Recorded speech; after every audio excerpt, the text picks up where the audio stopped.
জল দিয়ে জ্বলবে আগুন, চটপট রান্নাও হবে। এলপিজির বিকল্প হাইড্রোজেন স্টোভ আসছে বাজারে। দাম কত?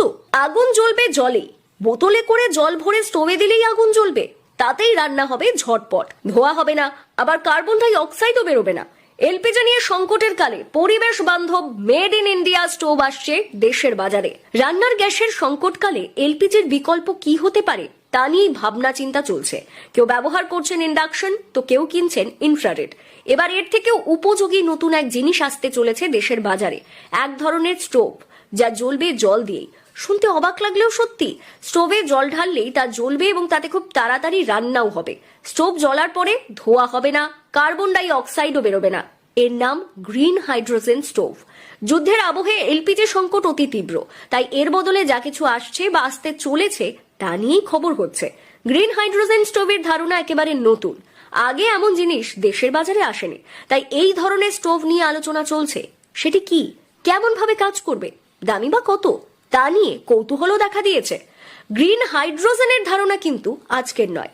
এলপিজি নিয়ে সংকট শুরু হওয়ার বহু আগে থেকেই জীবাশ্ম জ্বালানির উপযুক্ত বিকল্প হিসেবে সবুজ হাইড্রোজেন নিয়ে ভাবনা চিন্তা শুরু হয়েছিল। দূষণের মাত্রা যে হারে বাড়ছে তাতে কার্বন নিঃসরণ কমিয়ে পুনর্ব্যবহারযোগ্য শক্তির উৎস হিসেবে এরই নাম উঠে আসে সবচেয়ে আগে। কেন্দ্রীয় সরকার ন্যাশনাল হাইড্রোজেন মিশনের কথা বলেছিল আগেই। লক্ষ্য ছিল জ্বালানি হাইড্রোজেন তৈরি করার জন্য যে প্রযুক্তি প্রয়োজন দেশেই তার উপযুক্ত পরিকাঠামো গড়ে তোলা। তবে তখন পাইপলাইন দিয়ে গ্রিন হাইড্রোজেন পাঠানোর বৃহত্তর ভাবনা ছিল। তবে আপাতত ঘরে ঘরে রান্নার গ্যাসের বিকল্প হিসেবে হাইড্রোজেন স্টোভ হিসেবে তার প্রয়োগ শুরু করার প্রস্তুতি চলছে। হাইড্রোজেন খুব ভালো শিল্প জ্বালানি। এর উৎসের ওপর নির্ভর করে রং। যেমন জীবাশ্ম জ্বালানি থেকে যে হাইড্রোজেন তৈরি হয় সেটি ধূসর হাইড্রোজেন, প্রাকৃতিক গ্যাস থেকে তৈরি হয় নীল বা ব্লু হাইড্রোজেন, আর পুনর্ব্যবহারযোগ্য শক্তি ব্যবহার করে জলের তড়িৎ বিশ্লেষণের মাধ্যমে যে হাইড্রোজেন তৈরি হয় সেটি গ্রিন হাইড্রোজেন। এটি তৈরি করা হয় জলের হাইড্রোলাইসিস ঘটিয়ে।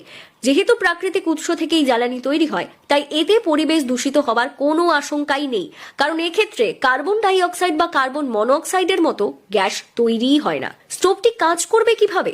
100% গ্রিন হাইড্রোজেন ব্যবহার করে স্টোভটি জ্বালানো হবে। এতে দুটি বার্নার থাকবে। স্টোভটি তৈরি হবে স্টেনলেস স্টিল দিয়ে। জানা গিয়েছে এই স্টোভে থাকবে প্রোটন এক্সচেঞ্জ মেমব্রেন ইলেকট্রোলাইজার, যা জল থেকে হাইড্রোজেন গ্যাস তৈরি করবে। বিশুদ্ধ পানীয় জল থেকে হাইড্রোলাইসিস প্রক্রিয়ায় স্টোভের ভেতরেই গ্রিন হাইড্রোজেন তৈরি হবে এবং সেটি দীর্ঘ সময় ধরে জ্বলবে। স্টোভে এমন প্রযুক্তি থাকবে যা হাইড্রোজেনের উৎপাদনও নিয়ন্ত্রণ করবে, ফলে স্টোভের আগুন দাউ দাউ করে জ্বলবে না। এমন ভাবে তা জ্বলবে যাতে রান্না দ্রুত হবে এবং বিপদ ঘটার সম্ভাবনাও থাকবে না। বিদ্যুতের খরচ বাঁচাতে সোলার প্যানেলের সঙ্গে সংযুক্ত করেও এটি জ্বালানোর ব্যবস্থা থাকবে। দাম কত? প্রাথমিকভাবে এটি ব্যয়